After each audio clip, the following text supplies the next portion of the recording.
Je suis vraiment atterré, je pense que ce qui se passe, que les propos du ministre de l'Intérieur sont absolument gravissimes et qu'ils s'inscrivent dans un processus d'inversion des valeurs propres à la pensée d'extrême droite. L'extrême droite pour laquelle les antiracistes sont racistes, les non-violents sont violents. Et donc là, dans la bouche de Gérald Darmanin, la Ligue des droits de l'homme nuit au pays des droits de l'homme. Vous vous rendez compte un peu de la folie dans laquelle on est arrivé, même je vous entends.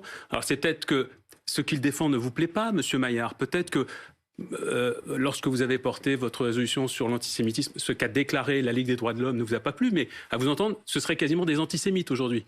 Donc il y a un problème. Il y a eu je vous invite à écouter les auditions. Il y a eu une discussion donc maintenant, on apprend que la Ligue des droits de l'homme est aussi antisémite. C'est donc, alors, on est dans quelque chose de fou. La réalité, c'est que nos libertés fondamentales aujourd'hui dans ce pays sont absolument menacées.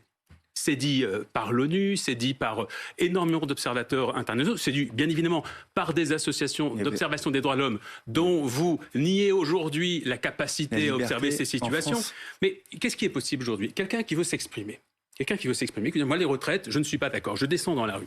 Sauf que si vous descendez dans la rue aujourd'hui, vous pouvez vous prendre un coup de matraque, vous pouvez vous prendre une balle de LBD. Vous pouvez aujourd'hui... Non, ce dont je vous parle, c'est pas les Black Blocs. Je vous donne c'est eux qui tapent sur les policiers. Vous donne des faits qui concernent des manifestants absolument pacifistes, qui se sont fait charger par soit des bravèmes, soit par des hommes avec des boucliers.